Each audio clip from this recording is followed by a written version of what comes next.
All right. Okay. So yeah. So last week, as you remember, oh, and just so you know, in case you weren't here, feel free to just interrupt me whenever you want. Just unmute yourself and interrupt me, or you can type in the chat. I'll be checking it hopefully regularly if I don't forget. You can say that something there too if you want. If you have a comment that's not relevant to what I'm writing at the moment. Yeah. So last week we did all the math quiz review thing.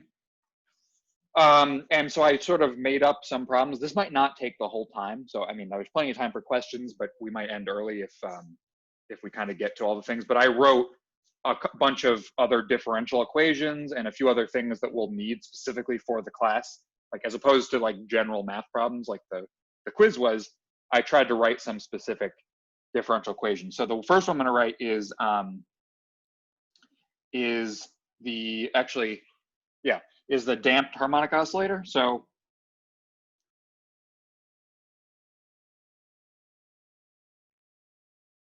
last time we did the harmonic oscillator, which had actually, you know what?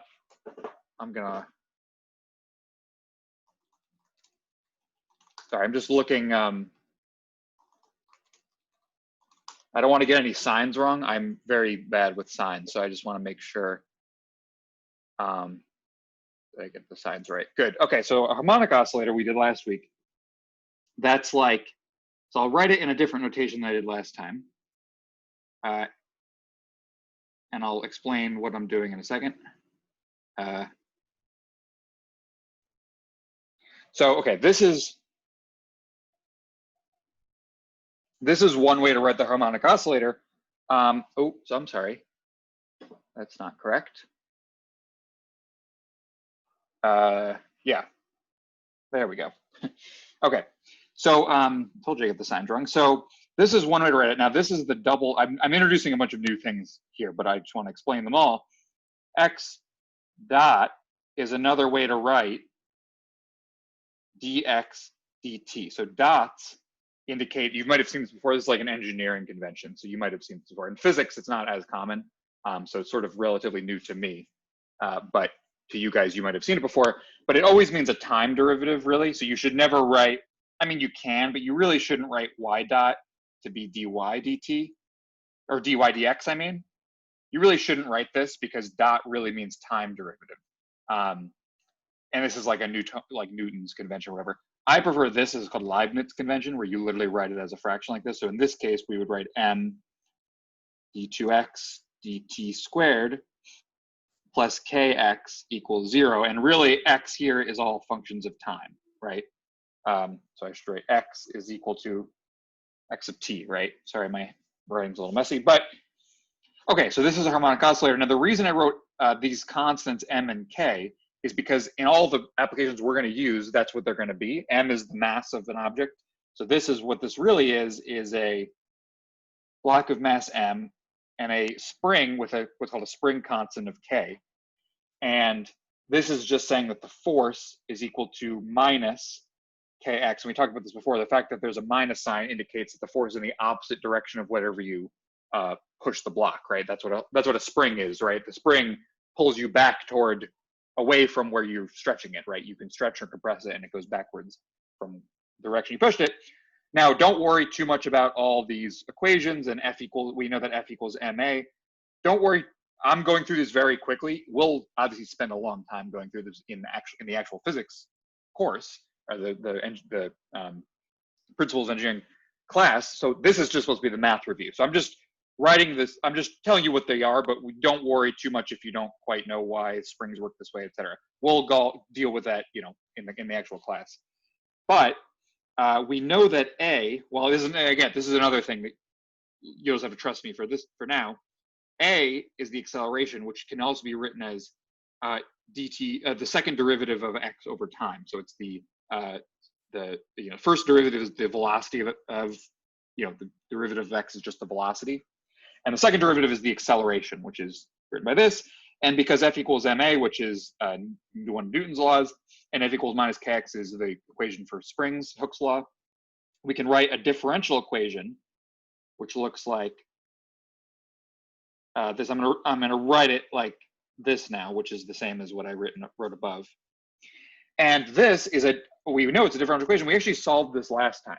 If we just rewrite, if we divide by m on both sides, we get minus omega naught squared x, where omega naught is square root of k over m. Okay, so this differential equation together with this definition here, and you'll see why we call it omega. Well, you'll see in the class, actually. It's called a frequency. That's why we call it omega. But this differential equation we know is solved by, well, we know that x of t must be a sine or a cosine because the second derivative is proportional to the negative of that function itself, right? So we know the functions that solve that are sine and cosine. And the omega squared here, well, we know when we take this says that when we take two derivatives, we have to get negative the function times a constant factor. Well, how do we solve that? Well, that's going to have to be sine of omega naught t plus b cosine omega naught t, right?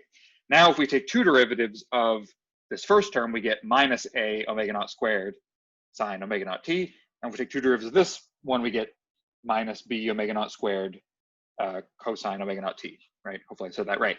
The point is that that's literally what's on the right-hand side here. And any set of a and b will solve this equation, but we might have to do something like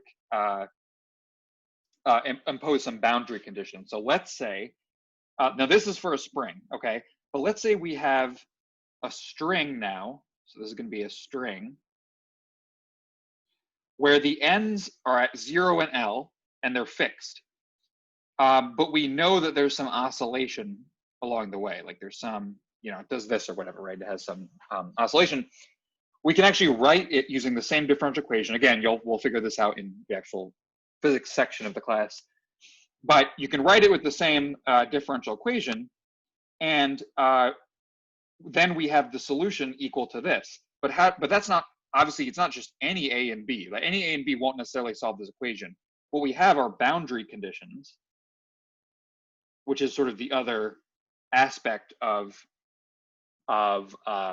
differential equations, which is like you're never really going to ever solve a differential equation unless you have boundary conditions. And usually you'll get the boundary condition at time 0, and then maybe the velocity at time 0, which would be the first derivative at time 0. In this case, we know that x of 0, and so in this case I should mention, x is the vertical displacement here. So the string is displaced from x equals 0, which is the line in the center. Maybe we should use y for this, but I'll stay with x for now. This direction is x, and this is just the length here. Oh, in this case, it's not really time. It's yeah, sorry. Okay, let me rewrite this as d squared y. Yeah, let me write this. So it's the same differential equations. This is, remember I said last week that we're going to solve the same differential equation a bunch of times, and it's going to look different, but it's literally the same equation. So in this case, if this direction is the x direction, and this vertical direction, the vertical displacement of a piece of the string is the y direction, we'll have, and I'm just going to write, oops. I'm going to write k. I know it's going to be confusing because it looks like there's a different k, which is the spring constant above. But I'm going to write k, and we'll see because that's the standard way we write it. You'll see in a minute why. Well, we won't see why, but we'll see in the class why that's true. But anyways, we have this, and we have therefore the solution is a sine kx plus b cosine kx. So this is literally the same as the previous one. We just replaced t with x and x with y. So y is a function of x now. And the boundary conditions, therefore, are x of 0 is what? Well, it has to be 0 because the string is literally fixed to the endpoint here, right? And at the other end, we have x of L. Sorry. Y. These are Y now. Y. Yeah, so this is y at x equals 0 is 0, right? Because that's this point here. Y at x equals L. So, oops. So that's this one, and this is that one, right?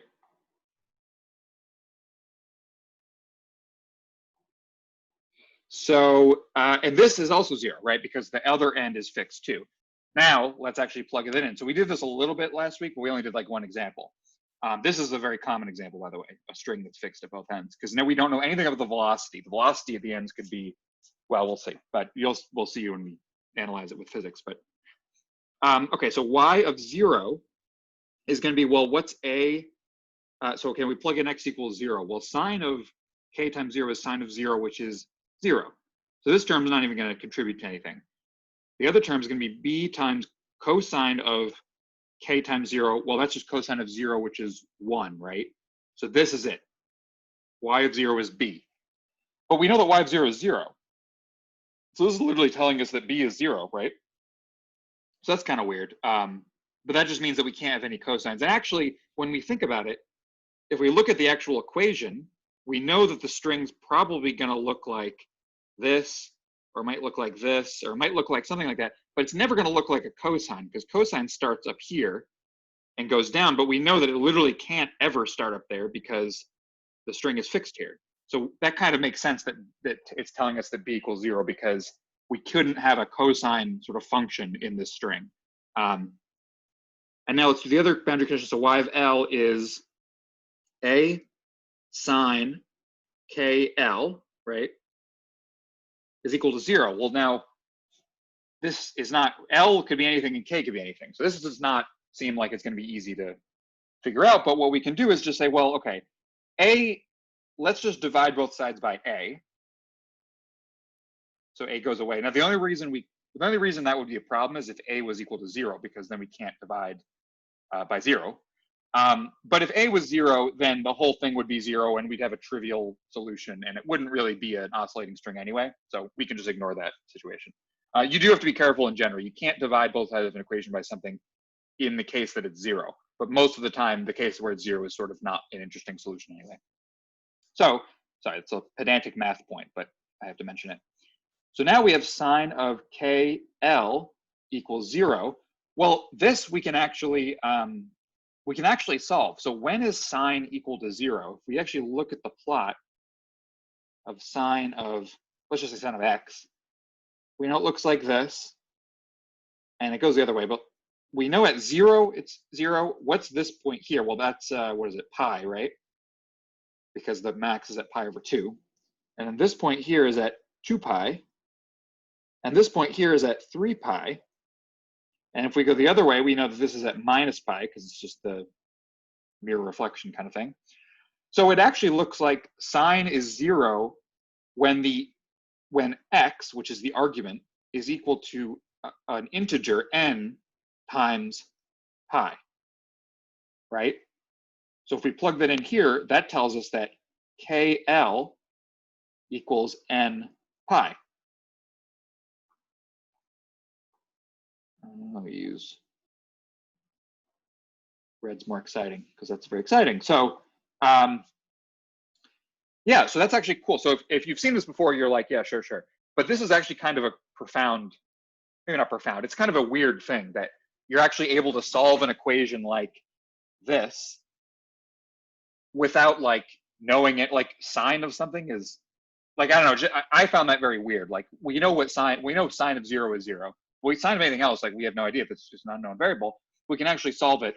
It's equal to this, and now n is any integer, and I'm going to write it in the way that you write it sort of in math, which is like this. You don't have to write it like this, but actually that looks a little messy. So the way you write it in sort of mathematical language is n is an element of, and z means the set of integers. You don't have to write it like this. I just like writing that, because you can also write n equals like, well, I was going to say 0, 1, ... but it could also be negative numbers too. So maybe you want to write ... -1, 0, 1, ... Usually you want to give some indication that that it's not like k is some measured thing, L is some measured thing, pi is just a number, but n can be any integer will give you a different answer, but it will still solve the equation. So you kind of want to indicate that. Anyway, let's keep going. So and now the only thing we actually don't know, so k we actually know basically nothing about, but L is sort of given in the problem, right? Like k we just made up in this differential equation. we just sort of put it here. But L is just a measured value of the length of the string. And then pi is just pi. And n is just any integer. So actually, we could replace k with n pi over L, right? And now we could write the solution. Remember, the solution, the equation again was actually this thing. This is the actual thing we're solving. Is A we still don't have any values for, sine of, and instead of k, I'm going to write n pi x over L, right? So this is kx again, but k is now n pi over L. And now this is great because this only has, this solution here only has parameters, constants, and then L, which is a parameter given by like the situation. It doesn't have to do with like sort of an abstract differential equation. It literally is a measured quantity of the string, right? So it's sort of a physical quantity. So this is the solution. You might be wondering, well, what about this n and what about A? Well, first of all, A can be anything because nowhere did any constraint or any equation require A be a specific value. And what that means is that A can be anything. And physically what that means is that you could have a string that, let's say it's oscillating like this. You could have it like that, or like that, or like that.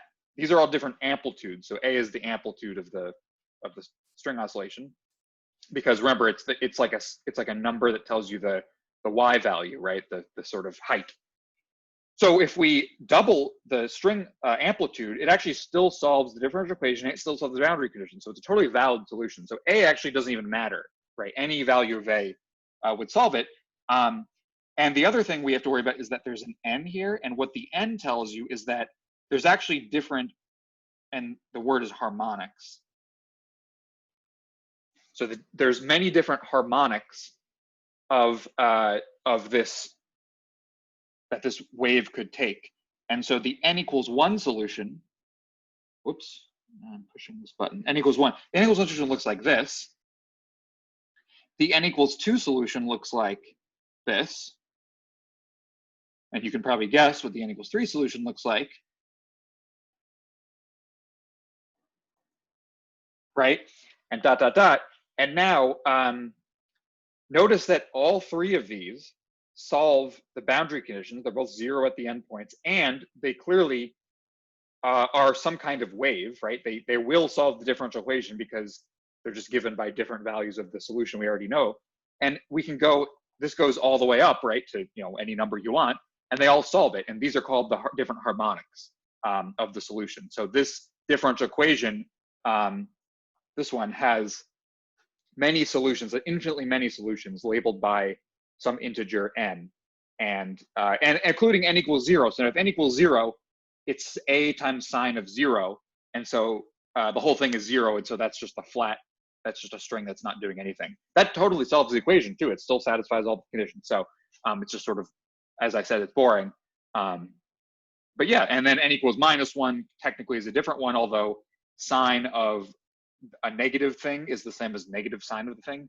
So n equals -1 is actually the same as saying A is minus A. But because it's an oscillating string, we don't actually care about the difference between A and minus A. So in other, there's some, these are all physics things you have to consider after you get a mathematical result. You have to like consider physically, what does this mean? Yeah. What else did I want to say about this? Well, okay, I'll come back to this. There's another thing I want to talk about with this, which is we can use this almost exactly the same, everything we just did, we can use almost exactly the same thing to find, to solve Schrodinger's equation, which is in a quantum mechanics thing that we'll do in the spring. But it's, really interesting that it's like a very simple solution. But anyway, we'll come back to that because I don't want to get off track of the wave equation, because the second example is a damped harmonic oscillator. By the way, just let me know if there's any questions about the first part. I just don't want to like, I know I ramble sometimes, so I don't want to ramble too much and miss the important parts. Okay, so a damped harmonic oscillator is going to look like this. Actually, yeah, okay, this is the one I need to also look up the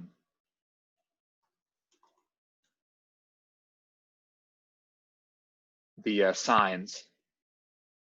So the point is that a damped harmonic oscillator has, in addition to the spring force, so let's go back and see what that was. So it was equal to, okay, I'll write equals minus D. I can figure this out then, I don't need to look it up. So, and I'll say B, and I'll say minus X. Okay, this again is F equals MA is this side, and this side is another set of forces. Oops, sorry, Kx. This is a spring force, so it's still connected to a spring, but this is a force that's proportional to the velocity, right?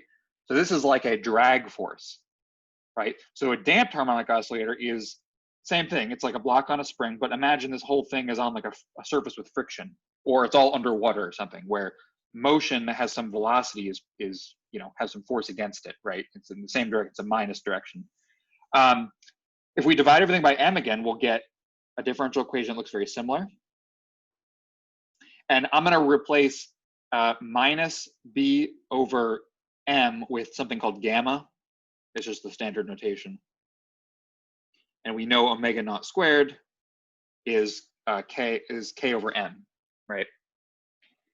So yeah, now let's all move it to one side.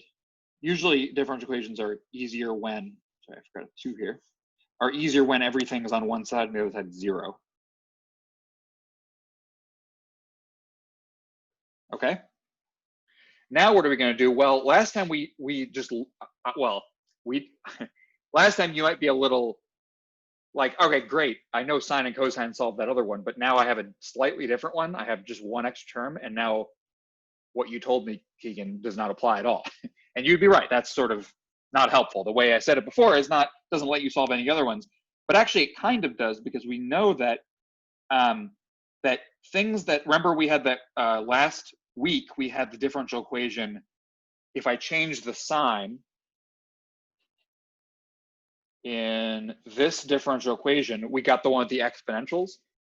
So, and sine and cosine can be written also as imaginary exponentials. So in fact, a lot of these equations can all just be written as exponentials. It's just usually easier to shortcut your way to go to like trig functions immediately, because that's sort of more intuitive.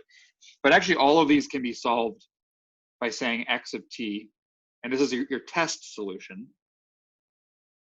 X of t is a, which is some constant, e to the rt, right? Where r we're going to solve for. So we just plug it in. That's sort of all you do. So we have here a, now two derivatives of this is going to be r squared. And we have e to the rt plus gamma. Now one derivative is going to be r, right?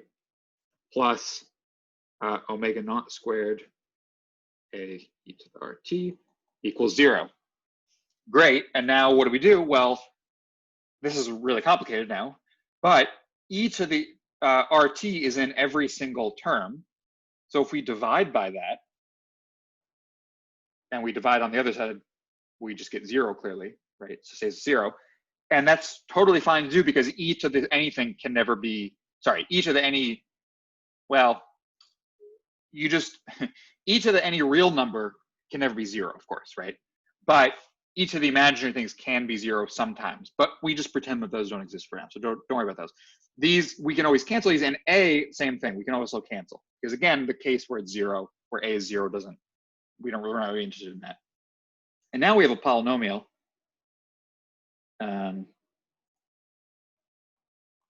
We have this, and this is called, I think it's called the characteristic equation or something. And now this is literally just a polynomial where we can plug in, or we can use the quadratic formula, or whatever it's called, the thing where you minus b squared, what is it, minus b, which is this, plus or minus radical b squared minus 4ac over 2a, right? Something like this. So this is r. And now this, and you wouldn't necessarily know exactly what to do with this, but it's always basically true that you should factor out a -1 from this radical, and you should write this as, oh, sorry. Yeah, okay, factor out a -1, and so you'll get 4 omega squared omega naught squared minus gamma squared. So what I did is just flip the order of these. So I took out a -1, radical -1, and then pulled it out. So it's an I. And then I'm going to rewrite this as minus gamma over 2. And now I'm actually going to pull out a factor of 2 out of this radical as well. So in here, there's a 4. If I factor out a 4 from both terms, I'll get a 2 that cancels this 2. It's easy. Let me just write it, and then I'll explain. So you should do that. That's it. Okay, so let me just go through one more time just real quick. All I did was plug in the quadratic formula. I get something where almost always omega naught squared is bigger than gamma squared. So it's better to flip the sign of these two terms in here. Oh, sorry. Yeah.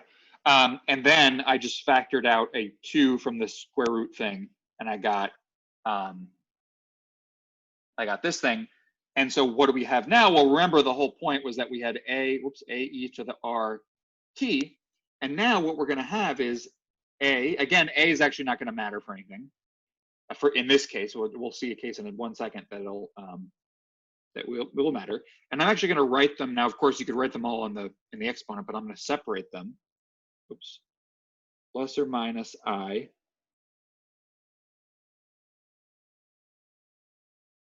Okay. So what is this? This part is sine. Oh, sorry.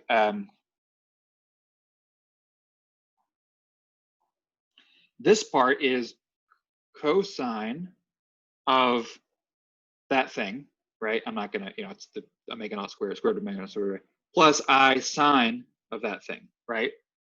And this part, what is this? This is e to the minus gamma over 2. This is gamma is a real number, right? Because it appeared in the differential equation above. What this looks like is it's a negative exponential, which goes like this. And because cosine and sine can oscillate, you can also, oscillates between the positive and negative version. So it's like this. And then the times the sine and cosine, and those are going to do this. So what this is going to look like, it's not really centered, but it's supposed to be centered around 0, of course, is going to be an oscillator that oscillates with a frequency slightly less than omega naught. Because remember, omega naught, the reason it's called omega naught is because that's the frequency that an oscillator would oscillate at with no damping at all. That's just radical k over m. But when you have a damped oscillator, it actually oscillates at a slightly lower frequency, or what I guess higher. It's slower, is the point. It takes longer to oscillate, is what I mean. Because it's omega naught minus something and then square root. So that's actually slightly lower than omega naught. So that's one thing. But the other thing is that it's all damped, like the amplitude, which you can consider the amplitude as a times this thing, goes down and decreases to 0 because this function e to the minus something. Oh, sorry. This is, there's an x everywhere here. I don't know why I forgot the x, or a t, I mean. Sorry. T. It's gamma t over 2. Gamma t over 2 cosine of that thing times t. Yeah, sorry, I forgot the t. It's a function of time, of course. Yeah, so e to the minus gamma t over 2 is a decreasing exponential. Because it oscillates, you can bound it by those plus and minus of that function, and there you go. So that's, so the frequency is this. Sometimes they'll write that as as omega prime. You don't have to do that. You can just keep it. It's not that long, and then it's damped. So this is a damped oscillator, so it does sort of what we'd expect. And then there's all sorts of things like if the natural frequency is a lot lower than the gamma, meaning if it's damped like a lot, then it's some, they have all these words like over damped and under damped and stuff. That's fine. Those are just little tests you can do. The point is, if it oscillates for a while before it goes to 0, it's called under damped. If it goes straight to 0 without oscillating at all, that's called over damped, and that's also fine. It might as well, basically it's like a really weak spring and it's like really, compressed and stuff. So anyway, so that's a damped harmonic oscillator. And this is, again, this is just to give you the ideas of how you solve these differential equations. We're going to do them in class completely from scratch too. So like, don't worry too much about the physics and stuff. This is just the idea of plugging in these different solutions to differential equations. Okay, so we'll do this one called a driven damped harmonic oscillator. So the only difference now is that we're going to write d squared x d. I'm going to simplify it a little bit. And I think it's plus gamma dx dt omega naught squared x, okay, equals, and what we're going to say is instead of equals 0, which is normally what we have with just a free moving thing, we're going to have that it's driven by a force that's oscillating itself. The force has a value of F naught, and it oscillates as cosine omega prime t. Omega prime is just a, just another frequency. It doesn't have to do with this. It's different, completely different than this omega naught, right? And what this describes is the same thing we just had, where we have a spring, a block, a spring, a block, some minus b or minus gamma, b over m is gamma, that's slowing it down. But we also have like a force, like a thing that's oscillating this back and forth manually with a frequency here that has nothing to do with the frequency that it would naturally oscillate at necessarily, right? Now, how do we solve this? We actually kind of solve it the same way. We just plug in a e to the RT again.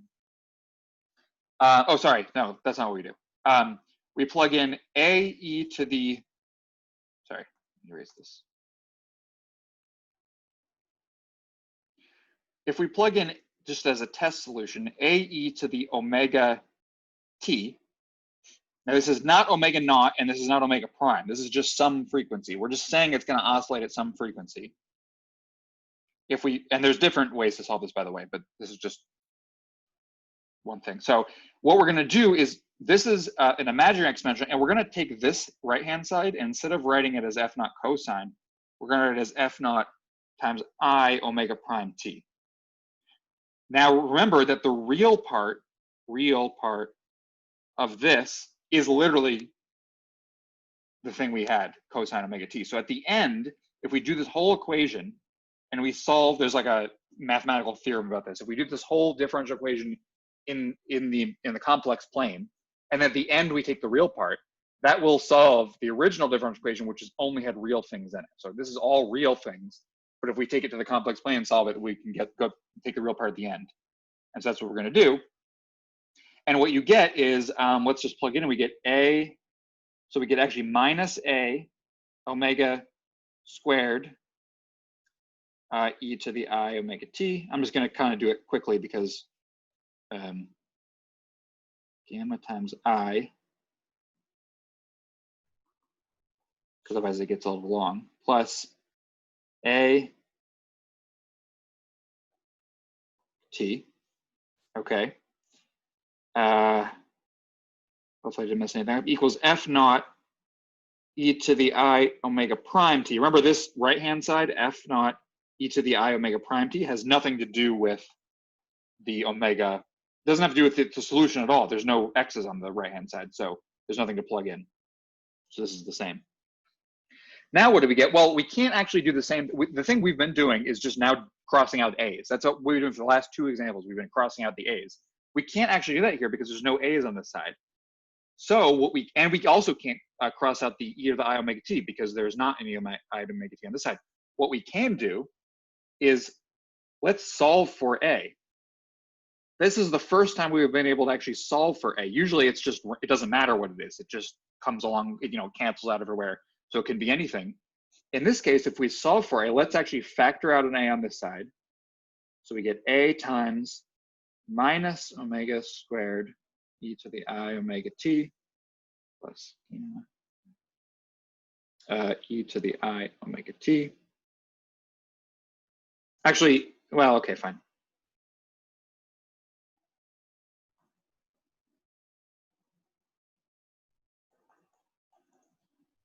Omega prime. Okay, and now let's write a as, actually, we can also factor, of course, let's do this. Let's divide everything by e to the I omega t. So this all cancels, and we have divided by e to the I omega t, but really these two are going to combine, right, and give e to the I omega prime minus omega t, right? Because we can just pull this on top. This denominator we can just pull on top and give it a minus sign in the exponent, and then we can just subtract them. So anyway, we get this a times this whole thing is equal to that. Then we can solve for a, and we get f naught times some something like that, divided by, and now we have minus omega squared plus omega naught squared plus I gamma. Right, I hope I have all the facts. Yeah, okay. Now, this A is supposed to be the amplitude of something, right? It's supposed to be the amplitude of the oscillation. This is not real, right? This right-hand side is not a real number. So we did solve this, but we can't just say, oh, that's, and now it's, I understand that it's weird that I just said we're solving for A, like why aren't we solving for X? You'll see why we could, but we don't really care about it in this case, because the concept here is, we'll see what it is in a second. But so what we need to do is take the real part of A, because this will be the actual amplitude. And all we need to do actually is if we put this, because it's in e to the I type stuff, if we put this in polar coordinates, we can write it as r times e to the I theta, and then we can just take the magnitude r here. So it's actually, sorry, it's actually, I shouldn't say a real part of A, it's actually the magnitude of A, because the magnitude of A, like that. So in other words, we have to multiply by its complex conjugate, blah, blah, blah. The point is that each of the I things will go away. So we'll get A equals F naught. This e to the I something here will be multiplied by its complex conjugate and actually will cancel. So that will go away. And denominator, because we have a real part here and an imaginary part here, they're just going to end up squaring and then taking the square root.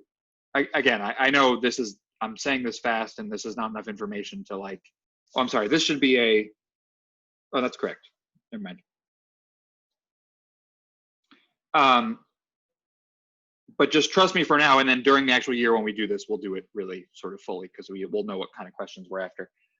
So it looks like this. Actually, I'm a little confused about.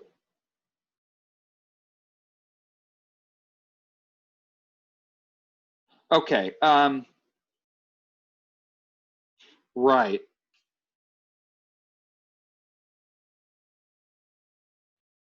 Why isn't there? I'm just wondering what happened to all the primes. Oh, actually, oh, I'm sorry. This should have been, right, okay, sorry. This should have been omega prime. Yeah, so the point is that the test solution we try is the one that oscillates with the driving force, right? Because we're going to assume it's going to oscillate with the driving force. These should all be primes. Sorry, and then something, the point is, okay, sorry. The point is that this should be a prime here. And now the important feature about this is that this denominator, so what is this going to be equal to? What is this amplitude? This tells you the amplitude of oscillation. Now, why do we have an expression? Normally, we could just make any amplitude and it would totally solve the equations. Well, now, what if we let's just set the damping force to go to 0. Now, this seems arbitrary, but trust me. What if we set the damping force to go to 0? Therefore, this term over here, it goes away. And what if we set omega prime, the driving force, to be close to omega naught? Now, remember, the driving force here was oscillating at some frequency. This was the natural frequency of oscillation, right? This is the careful, and this is the frequency you would naturally want to oscillate at.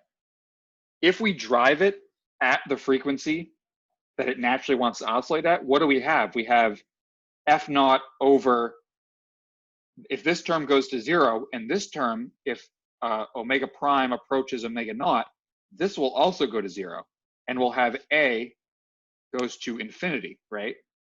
So this is called resonance, right? So resonance is the point. This is why we have an expression for the amplitude, is because the amplitude actually is a function of the difference between your driving force and your natural frequency. So that's sort of the point of these driven oscillators, is to find the resonance and that kind of stuff. Yeah, and then we could go further with solving the actual equations, but anyway, we'll see that at the time when we do this in the actual physics class. Okay. All right, and now let me go to. Okay, so here's the thing I was going to talk about like a while ago with the first equation we did, but we're going to actually use a completely different setup, but we're going to see it's actually very similar. It's called the Schrodinger equation. So if you heard this before, you'll know that this is about quantum mechanics. So in quantum mechanics, we don't talk about particles with positions and velocities and momentum and stuff like that. We talk about wave functions, which are functions of space and time, and they obey a certain equation, which is effective. It's kind of like, well, it's like an equation of motion, but it's basically, it has a kinetic energy and a potential energy. But it looks really weird because they are quantum mechanical. So I'll write it down. So this is what's called the time independent Schrodinger equation, right? So this is SE for Schrodinger equation, time independent. Now we're not going to deal with time dependent. That's sort of more complicated. This right-hand side would become something with a time derivative in it. But in this case, we're just going to talk about, in this class, we're just going to do the time independent Schrodinger equation, where we have psi is called the wave function. So psi is the wave function, it's called. It's not just a function of a wave. It's not, a normal solution to a wave equation is not called a wave function. This is specifically called, it's a specific concept called a wave function. V of x is called the potential. E is called the energy. And that's pretty much it. H bar, which is what's in this first term here. M is the mass, right? H bar is how you say it. It's called Planck's, reduced Planck's constant. It's just a number, so don't worry too much about it. The point is that this thing here is like the kinetic energy, this thing here is like the potential energy, and this thing here is the total energy E. And so it seems kind of silly, but that's actually kind of a principle behind these quantum mechanical systems. And so let's actually do one. Actually, I shouldn't really draw it like that. I should draw it like,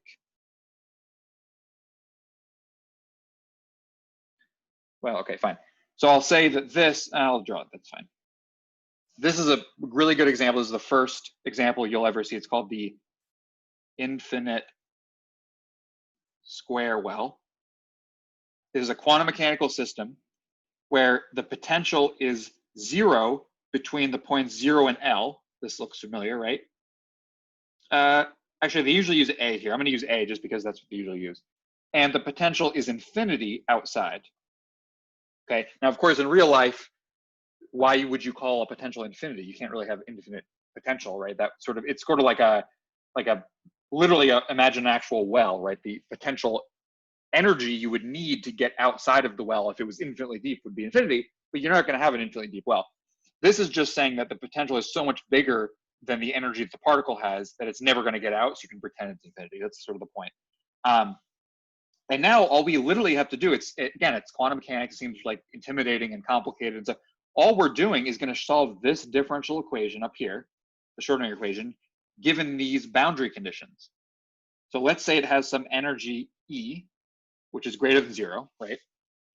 And the energy, whether it's greater than 0 doesn't really mean anything, because energy is always relative to other things. So the fact that the energy is greater than 0 only matters because the potential at the bottom is literally equal to 0. So it just means that it has some finite non-zero amount of energy.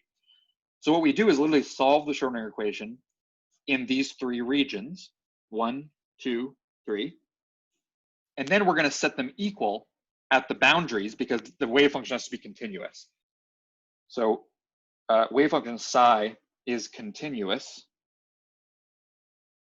means that psi of 0 and psi of a have one value each, of course. They're two separate. Now, this has a different value than this, of course, perhaps. But in other words, if we solve the function over here, what the value of psi of 0 must be the same as when we solve it in the second region too, right? Because the wave function has to be continuous over all of x. This is the x direction, by the way. Okay, so let's actually do it.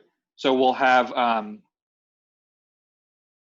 minus h bar squared over 2m. Now this thing here, by the way, this thing here, this upside down triangle, is called the Laplacian. And in one dimension, so let me actually write that over here.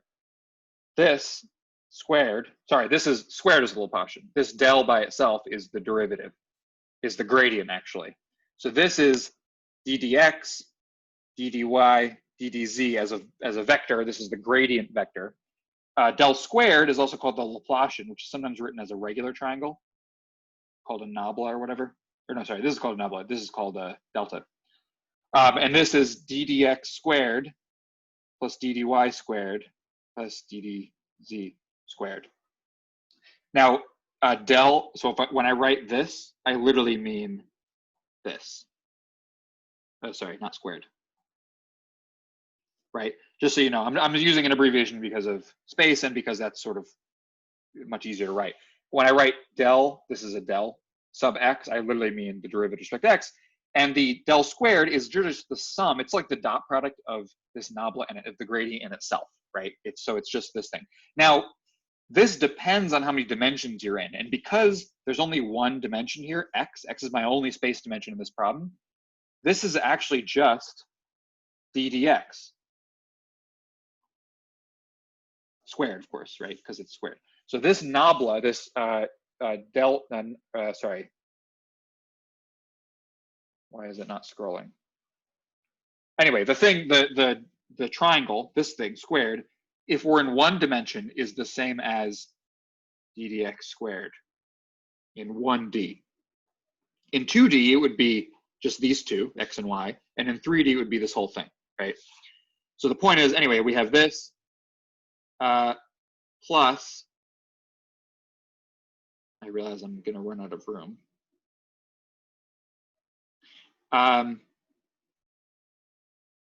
And so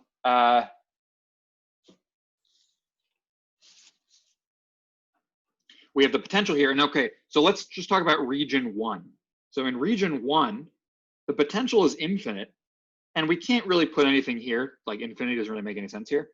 So what that means is that the wave function, the only way it could possibly solve an equation where this is a finite number is the wave function must be 0, right? It's kind of like the example where we had this before when we had the string oscillating, and I said there was a trivial solution where the string was just flat.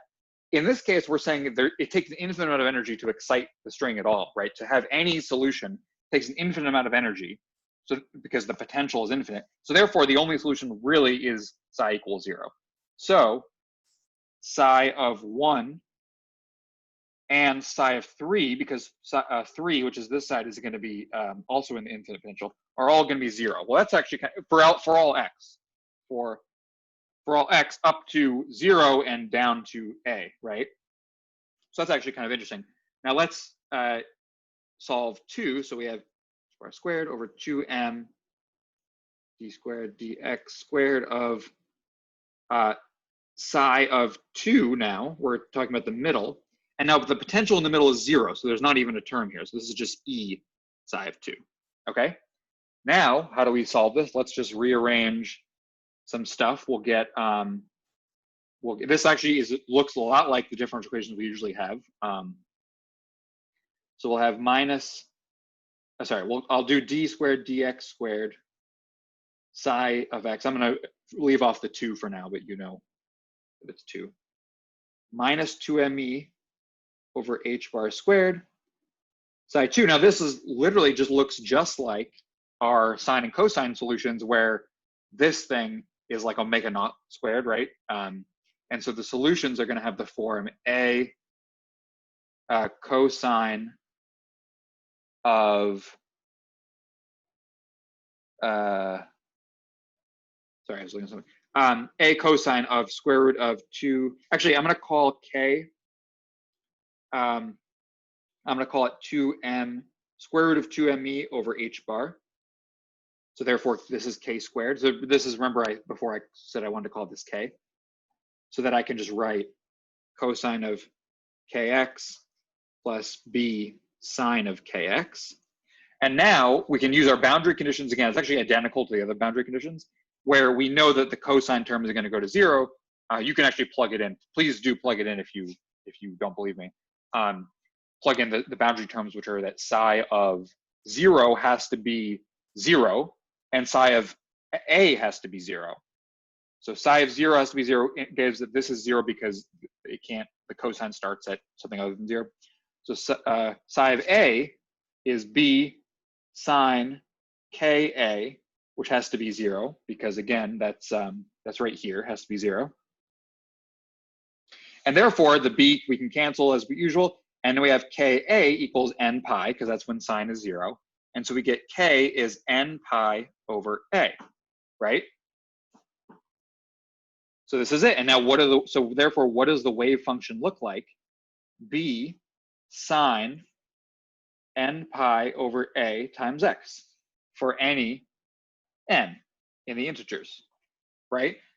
Now the reason I showed you this, in addition to the other one, because this, other than that, it's like identical, except the variables are called different things. The reason I showed you this is because there's 2 more things we have to do when we have a quantum mechanics problem.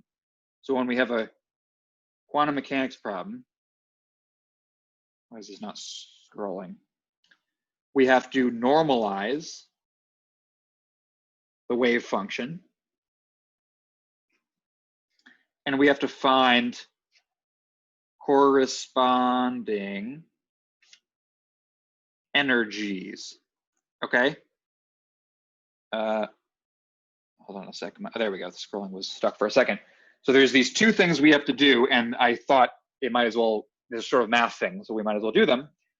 Normalize the wave function means that every wave function we ever give in quantum mechanics has to have this property, where if we integrate from minus infinity to infinity of the wave function squared over all the, and this is just dx in this case because it's one-dimensional, but we would normally have to integrate over all the spatial dimensions, is equal to 1.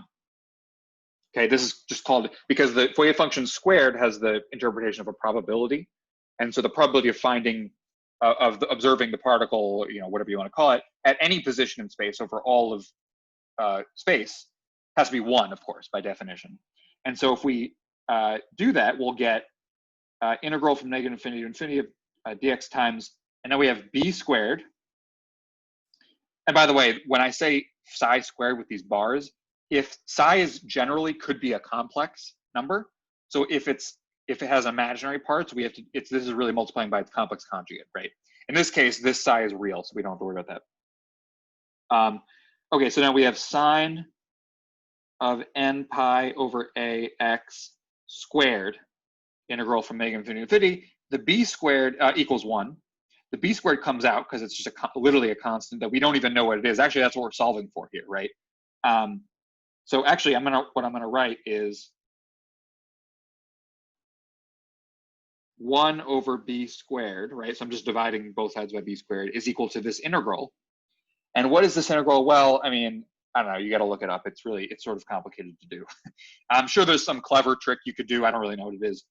Most of the times this is the only integral you're ever gonna do with this. And the answer is 1/2.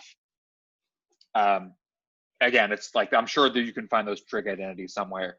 It's not sort of useful enough to really be worth memorizing, I think. And so we get, well, actually I shouldn't do, I don't know why I divided by b squared, it's a bad idea. The point is that b is 1 over radical 2. So in other words, when I said normalized wave function, what I mean is that you're not really done with a quantum mechanics problem unless you normalized it, because the wave function you are right at the end has to be normalized. So the answer is this. This is the answer to the infinite square well, where you have to say that n is an integer, and you have to say that x, you have to say that psi of x is 0 when x is less than 0, and psi of x is 0 when x is greater than a, right? Because that, remember, we still have those. These are totally valid parts of the solution. So this whole thing is the answer. So that's a lot of work. As usual, as I've been saying, we're going to spend several weeks on this topic, so you don't have to like remember all this now. But this is the idea of this is the kind of math you'll need to do, and the corresponding energies. This part can be found. Actually, we can go back up here using. Notice that you might have noticed this when I was going through it very quickly. That I actually have two separate expressions for k, which is sort of weird. Why don't we just set them equal? Like, let's just see what happens, right? Because they're both k. Like, totally, we can definitely set them equal. And actually, and then this one up here has an e in it, right? So if we set them equal, let's just do it. So talking about it, we'll have to square this one, n squared pi squared over a squared equals 2me over h bar squared. So I just squared both sides. Now let's just solve for e.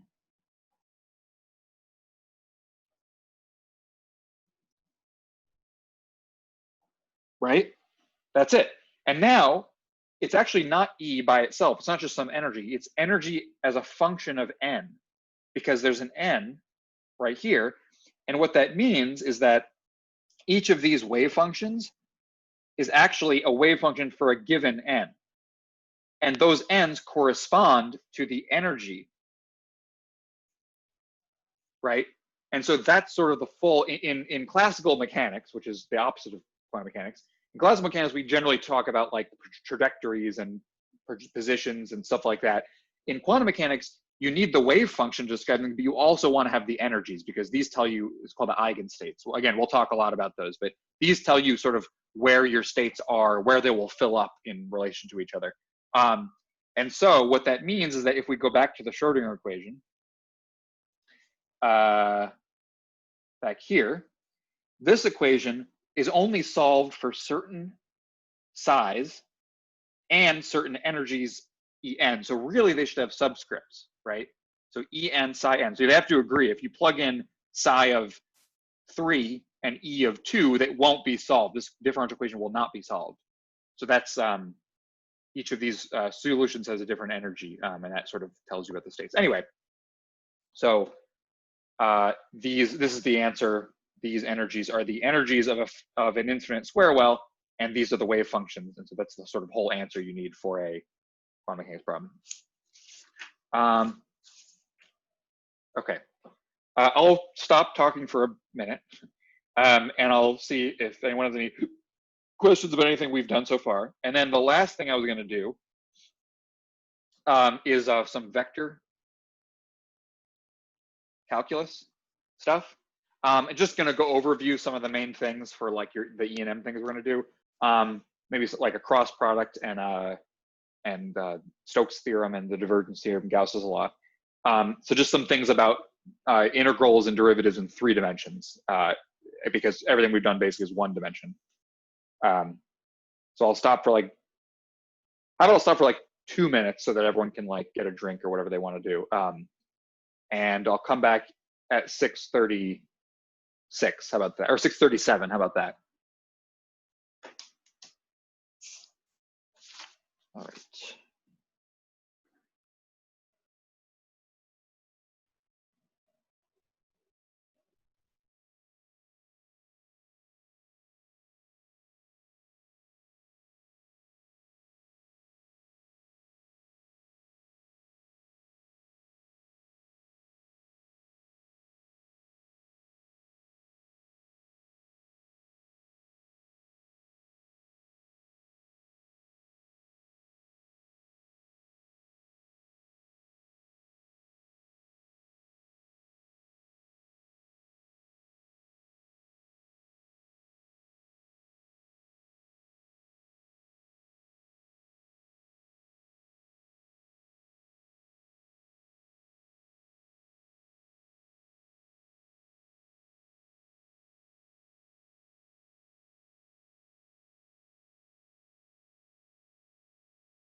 All right, so it is 6:37. Okay, good.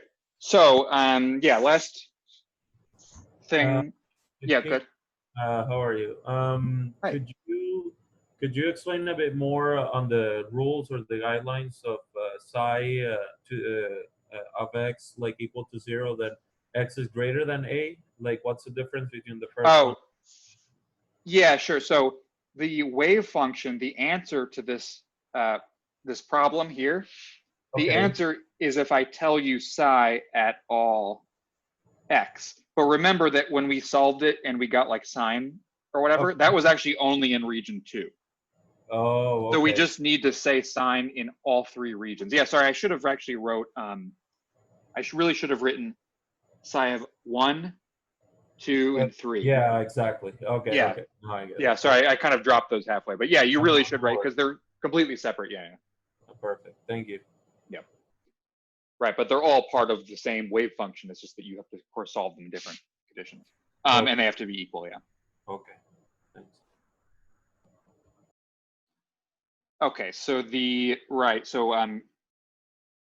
so first of all, and I can't actually show you, there's one thing I can't show you because we're not in person.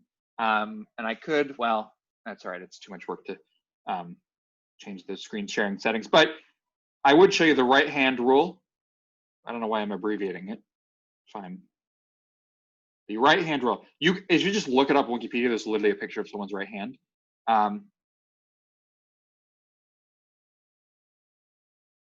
The right hand rule, which just says that if you make your right hand into like an axis like this, meaning your thumb and your here, I can actually do it. So this is A, B, C. Okay. I had to use my actual right hand as a good thing I'm left-handed actually. Anyway, so this has the property that A cross B. Actually, I'm sorry, I shouldn't write A, B, C because they could be those. I don't here. Let me redo this. I'm gonna use I, J, K. I hat, J hat, K hat. So I hat, J hat, and K hat are the unit vectors in the 3 directions. So like I has the unit vector in the x direction. Unit vector just means the length is 1. And this has the property that I hat cross J hat is equal to K hat. Now the length is 1, so we don't have to worry about any kind of like, you know, signs or sorry, magnitudes, I mean. So the length, so that's fine. But what this means is that the direction I hat cross J hat, which is the cross product, is in this way. Now, you might think, okay, well, what other way could it be? Well, what if I switched I and J here? Excuse me. So what if I switched I and J here? Well, then I hat cross J hat would actually end up being minus K hat, right? So in other words, the way your right hand goes, if your index finger is I, your middle finger is J, your thumb would be K hat, and it has the property that this is always true. So you can think of it as your index cross your middle is your thumb. Of course, there's other ways you could do it in any order you want. Not any order you want. You could do it in any sort of permutation of this order and keeping the order the same. You couldn't say middle cross index is thumb. Actually, middle cross index, which I could also write this, is actually minus K hat. So the cross product is what's called anti-symmetric or anti-commutative, which just means that if you switch the inputs, you get the minus of the output. And this convention, the fact that this is true and we don't put K going down, we could just do that and call that positive K. The way that we do this is called the right hand convention because it follows your right hand. So there's actually, so in 3 dimensions, this is something we never had, well, we actually kind of did. In 2 dimensions, we usually call this positive X and this positive Y. If we called this positive X and this positive Y, that would be fine. We just have to be consistent. And there's not much else you can screw up with it. However, in 3 dimensions, you have to be very, very, very careful because you're going to mess up a ton of stuff. Because, for example, if a particle does, goes this way and then has a force going one way, it will have a corresponding. If a particle is traveling in one, like let's say the I direction, and has a magnetic field, it's traveling inside a magnetic field in the J direction, it will curve toward the K direction. And you have to know which way that is. You can't just be like, well, I'll call down K. Well, then you don't know which way it's going to go, right? So all the rules, all the Maxwell's equations, torque equations, which we'll talk about in this semester. Maxwell's equations we'll talk about next in the spring. What else? Lorentz force, which is the force on charged particles due to electromagnetic fields. These things all have cross products in them, and they rely on the right-hand convention, which is literally the same thing as the right-hand rule, right? So if you don't know about the right-hand rule, please watch a video. I like to learn things from YouTube videos, so watch a video or look it up on Wikipedia. There's a picture. Again, I'm just saying this because I can't physically show you, but the idea is just that the relative directions you set the positive axes in 3 dimensions really does matter. And for cross products, yeah, and so I should also mention that I cross J is K, but also J cross K is I, and K cross I is J. But if you reverse any of them, it's negative. So I cross K is J, and K cross J, minus is minus I. So the point is that if you go back, so in other words, it goes I, J, K, and if you go forward through this loop, it will be positive. If you go backwards through the loop, it will be negative. And again, that's a convention. Which direction you call positive and which you call negative is equivalent to this choice right here, right? Any 3 axes you choose to be positive will either be this way or this way. Anyway, that's a whole deep thing you could talk about with getting into the mathematics. But the point is just remember the right way. I, J, K in this order, where I, J, K are your index, middle, and thumb of your right hand, is the orientation everyone uses. That's called the right hand convention. Okay. All of physics would work if you use the other one, of course. Everyone uses the right hand, so just use that one. Now let's actually do a quick cross product. I don't want to spend too long on it. Cross products can only be done in 3 dimensions. Okay, you cannot do them in 2 dimensions or 1 dimension. If you have vectors that have 2 components because they're in 2 dimensions or 1 component, you can take dot products. You can take dot products of any dimension. You cannot take cross products unless they're in 3 dimensions. So A cross B, how I do it is I write, let's say A is, I'm gonna write the vectors like this, A1, A2, A3. So this is A, B1, B2, B3. I'm gonna go through this a little fast just because I don't wanna I could probably talk about this for an hour if I really wanted to, and it's just, anyway, it's something that if you've seen it before, you probably know what to do. If you haven't, you could look up a video that I think Khan Academy has a literal video that's like almost exactly what I'm about to do, or look up a video how to do it. There's different techniques. You won't need to do this very often in this class, but I do want to just show you how you actually do it. So A cross B is a vector. It's not like a dot product gives a scalar. This gives a vector, which is equal to the determinant of the matrix. I'll explain what all these words mean in a second.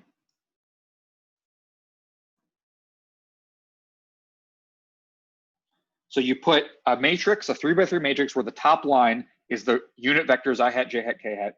The middle row is your A, and the bottom row is your B in components. And the determinant of a matrix, which is determinant's used for other things other than dot products, but it's the determinant of the matrix is you take the first element I hat and you multiply it with, it ends up being the determinant of this lower matrix here, but it's really this times this. You can't see what I'm doing, I guess. This times this minus this times this, okay?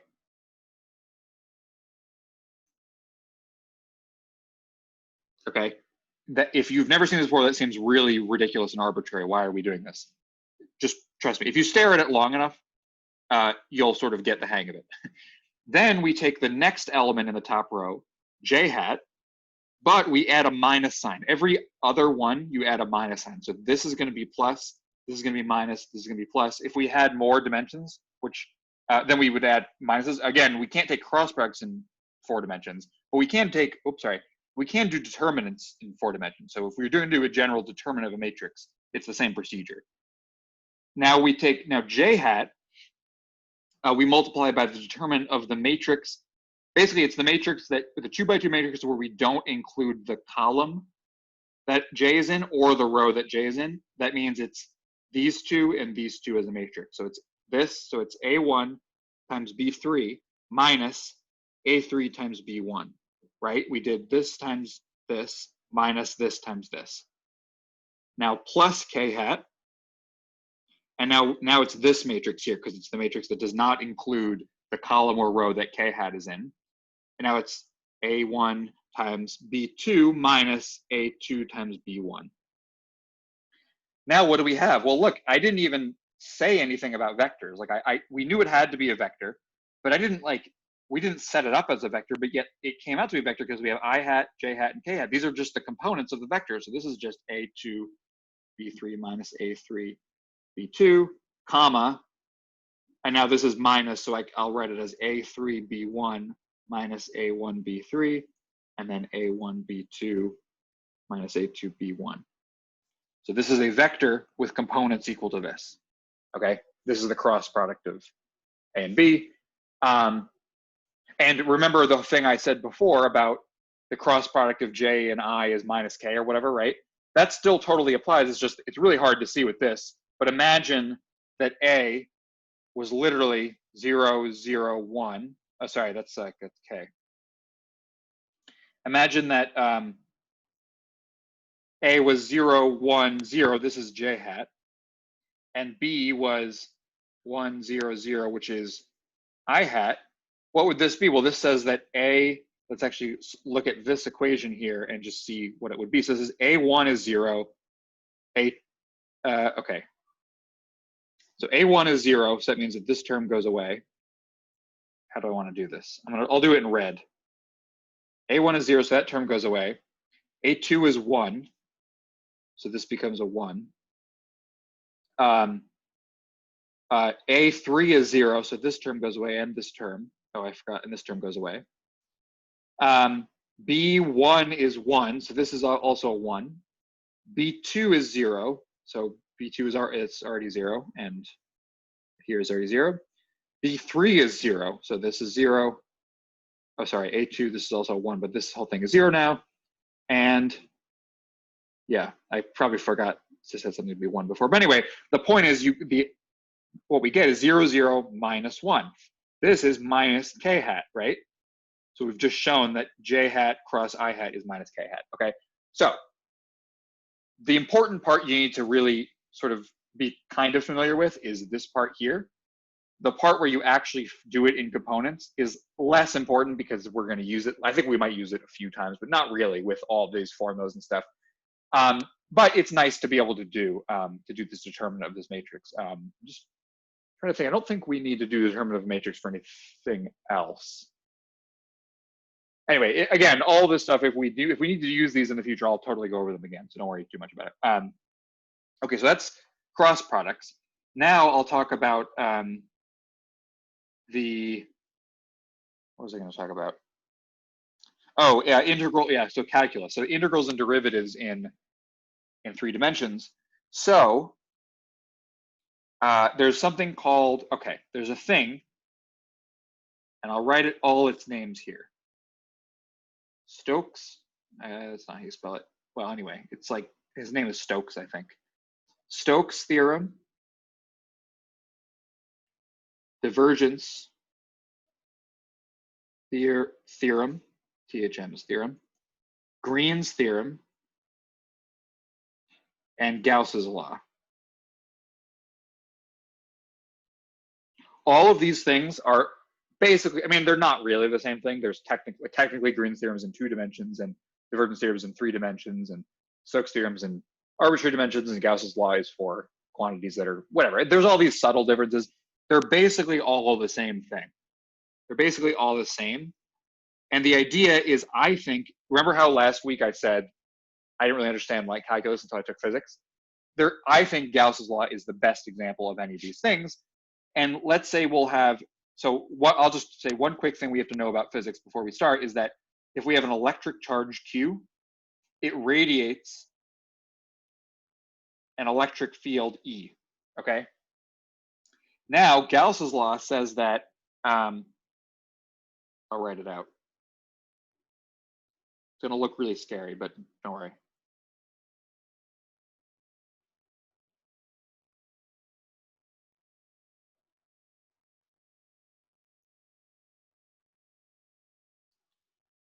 So this is Gauss's law. Okay, again, like I said, looks a little scary. This is actually the divergence theorem because it's in 3 dimensions. And what this says is this thing is a double integral with a thing in it. So this thing, by the way, is a loop integral, which just means an integral over a path that is closed into a loop. This is a surface integral, which means an integral over a 2D surface. It's like a dx dy integral, but it's over a surface that's closed. So you can think of like a sphere, for example. So integrating over the surface area of a sphere is this thing here. This says that, and then dA vector is just the vector. So if this is your surface, if this is the edge of your surface, then your A vector here, dA is like a little piece. So remember how dx is a little piece of, you know, the x dimension? dA vector is a little piece of the surface here, and it sort of has it's technically a vector, so it has a vector thing pointing out, but it's just a piece of this. And now E dot dA is the dot product of E dA. Again, we'll talk all about this in detail in the spring when we do this. The point of this is just to say that the electric field, which radiates from charges, the integral of that over a whole closed surface is the same as the triple integral, which is a volume integral of the rho. This rho here means enclosed charge density, which the total volume integral of an enclosed charge density is literally just the charge enclosed. So capital Q, I really should write capital Q enclosed. So if my surface is the sphere here, so this is S, this is my S right here, and I'm integrating for the electric field over through the entire sphere, that's the same as integrating over the charge density, which radiates the electric field inside the volume of the sphere, which is now I'm not talking about the surface anymore, I'm talking about the internal volume. Okay, I know that was like a lot of words that I didn't define very well, but the point of it is just that you can find things about the inside of something, like all the charge contained in something, by just measuring the electric field that pierces through the surface. So Stokes theorem, and again, it's called the divergence theorem, but it's really just Stokes theorem. This is really literally called Gauss's law. This is actually, this particular one is actually called Gauss's law of electricity or what, I don't know, something like that.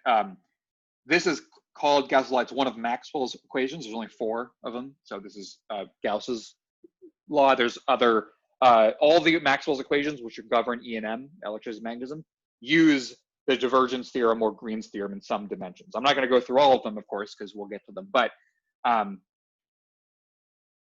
again, I spelled it wrong. But the point is that this is the best, easiest to imagine example, as even though it's not quite easy to imagine.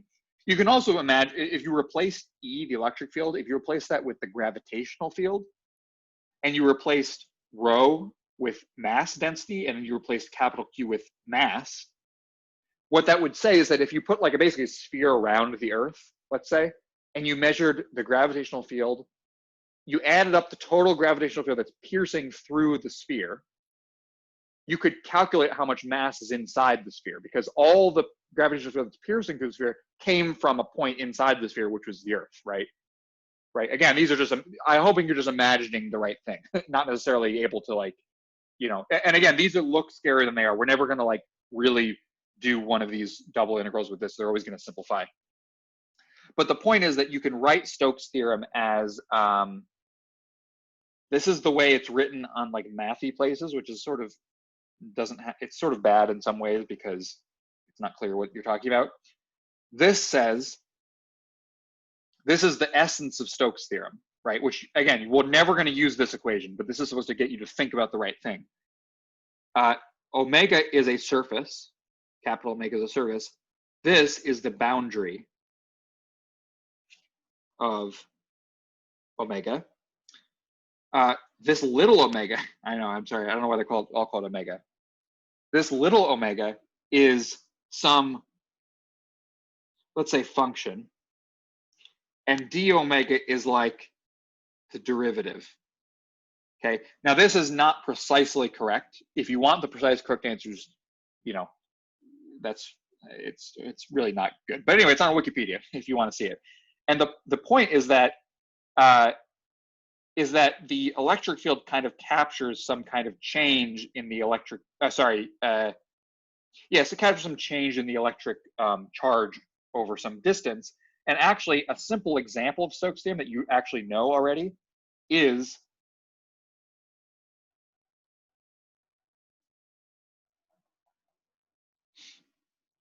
you know from calculus 1 that to do a one-dimensional integral with boundary, you would have to take the f is the antiderivative, right, of little f. You just take the antiderivative of little f and then you plug in b minus a. This, if this is the x-axis and this is a and this is b, right? The boundary of a to b is the set of just a and b. And so really what this is this is a function evaluated at the boundary of where you're integrating. This is the sort of derivative of f, right? So this is like d, so this is like this, and this is like this, right? So, oh, sorry. I screwed that up. It's backwards. I hope this is making it a little easier to understand. Perhaps it's not. This is this, and this is this. This is evaluated on the boundary of the set.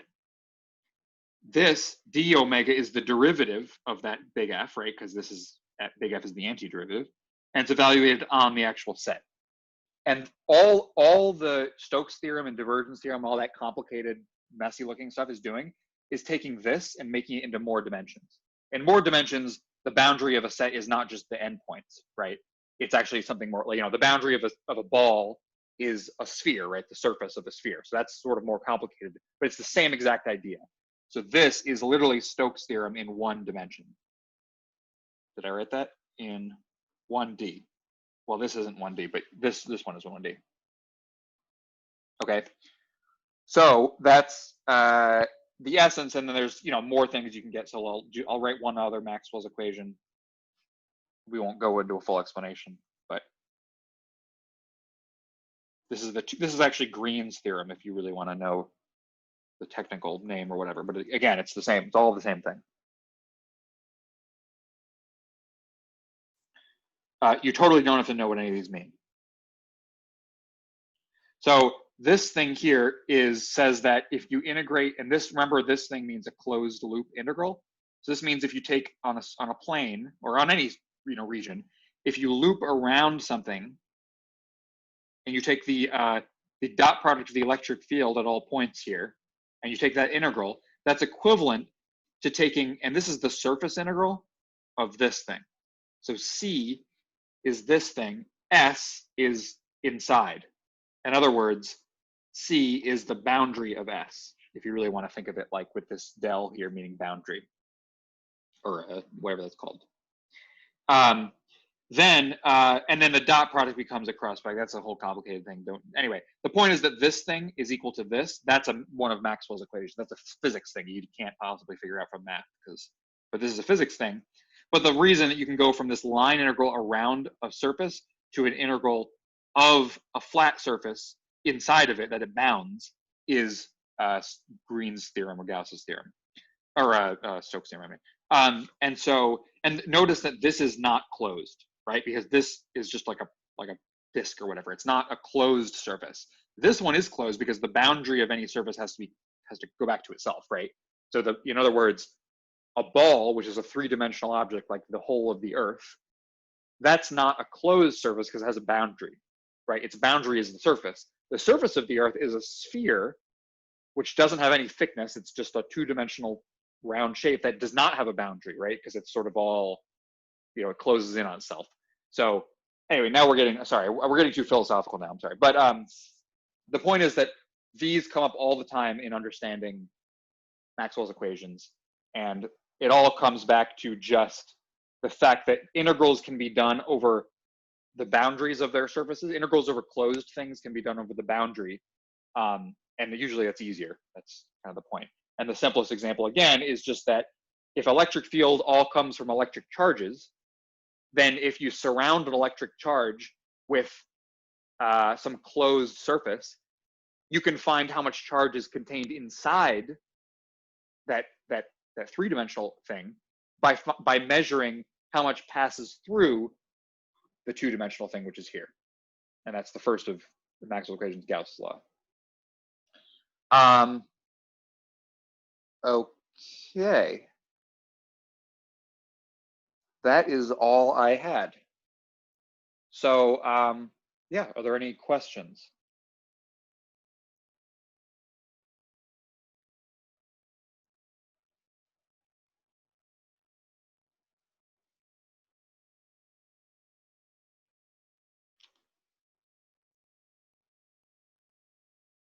All right, so yeah, so we went through, I'll just recap everything, and then I'll ask one more time if you have any quick questions. Yeah, we went through the damped oscillator, the driven oscillator, sort of a simplified version of the driven oscillator. In the real case, and when we really do it, we'll have a little more detail over the driving force and all that stuff. And the idea for the driven oscillator was, again, to go to the complex version, do the whole equation, and take the real parts of anything we need to find. Then we did the wave equation, and we found the harmonics, which says that the wave equation has infinitely many solutions labeled by an integer, and the integer tells you how many sort of lumps there's going to be in the wave. And actually, you'll end up, I didn't even mention this at the time, but we'll end up where the solution can be a linear combination of all of them. So we can actually add a bunch of waves together, and those are really what's called harmonics, right? Because in harmonics, you imagine there's a fundamental tone and then a bunch of harmonic tones, which sort of exist on top of it. That's really what the harmonics are. But anyway, and then we did Schrodinger's equation, which has the exact same form, but except we had a few new things we had to do because it was a quantum mechanical system. So we can't just pretend it's a string. We actually have to interpret it as a particle that has an energy. And the particle can exist in multiple states, which are labeled by n. So it's the same n as the harmonics, but we don't call it harmonics in quantum mechanics. We call it states, right? Eigenstates is really the name of it. But again, we'll get to all that. And they exist with certain energies. And the energy tells you really important properties like the degeneracy and all these other quantum mechanical physics properties that we'll talk about. But the math of it is the same. The math of it is all just solving that same equation where we get, we have to plug in boundary conditions to the sine function. We get, n pi equals whatever the argument of the sine is. And then we had to normalize the wave function because we have to do that in quantum mechanics. And then we talked about vectors. We talked about the cross product very quickly. Please, look up these things on the Paul's Online Math Notes or on Khan Academy if you want a more in-depth investigation. We talked a little bit about the right-hand rule. The right-hand rule is, compared to basically of the things I've written in this section, the right-hand rule is the most important part. And this thing is the most important part, just knowing the vague directions of how to use your hand to figure out what direction the torque is going to be in, for example, something like that. So when we talk about torque, you're not completely discovering the right-hand rule the first time. You're just plugging things into cross products. And actually doing them out numerically is not as important. You should vaguely know how to do it. And maybe you can find a simpler way than this. I'm sure there's other ways other than this determinant thing, but that's the way I've always done it. And I didn't even mention dot products. We kind of said them last week. Dot products are a scalar quantity where you just take the product of the matching components. So that's not too bad. And then we talk about Stokes' theorem and Gauss's theorem, divergence theorem. All those things have the same name, or sorry, different names, whether they're the same thing. And the idea is just that you can find things, surface. Basically, if you have either a loop in one dimension, a one-dimensional loop that bounds a two-dimensional thing, or a two-dimensional surface that bounds a three-dimensional object, either one of those, you can do the integral sort of either way. You can do it on the boundary, or you can do it in the sort of bulk. You might call it the bulk. So this would be called the bulk, where the charges exist, and this would be called the boundary, where the electric fields pierce something, right? And either those are, the fact that they're equal is Gauss's law in this case, and it's generally Stokes' theorem. And they're very useful, and most of Maxwell's equations have multiple forms. We'll see this when we do Maxwell's equations in the spring. Have multiple forms depending on whether you want to talk about the electric fields in the boundary or the charges in the bulk, right? Those are totally equivalent ways to talk about it. They're totally fine, but it depends on what you want to measure. And we can convert between them, as we saw right here, by using the relation here. So yeah. Okay, are there any questions now?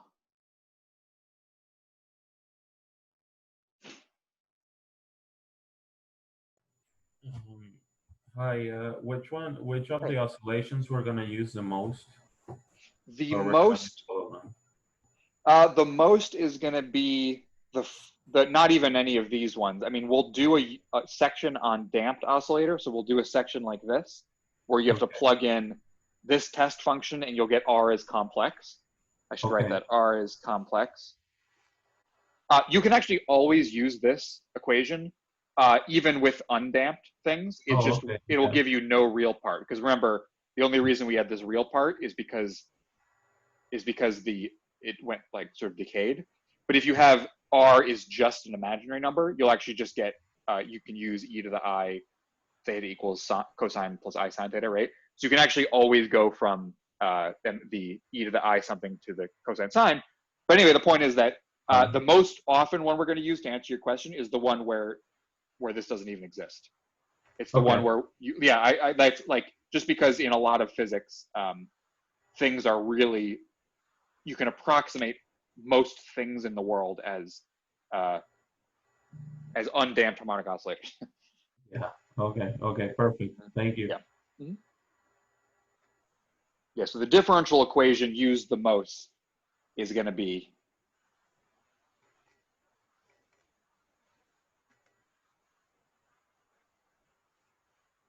something like this, right? With maybe some different numbers. Maybe you'll call this a K. Maybe you'll call it omega naught, which is really radical K over M, this is a different K. Anyway, the notation is a little different and the interpretation is completely different, of course, but they're the same equation. I was also going to mention, I was going to mention this at the very beginning, but I forgot. All of everything I've just done, I think all of it's for the spring, because in the fall, for at least the next few months, the first few units are like forces and torques and stuff. They don't really involve, math. I mean, they're just sort of adding things together. It's not, I don't mean to say it's easy. It's not, a breeze. There's definitely challenging parts and stuff, but the challenging parts are not the math. It's more the interpretation and the problem solving aspect. So don't worry too much. I mean, if you don't worry about like, getting all this math stuff in your head before next week or whatever, right? It's, totally you have time. And I'll definitely go over this in my office hours, which I'll have every, a couple times a week, where you can totally ask me to remind you of these things. Yeah. Perfect. Thanks. I do have another question, but it's not from the session. So okay. Wait, I guess other people, and then I can ask it. All right. Okay. If no one has any other questions, yeah, you can go ahead. Okay.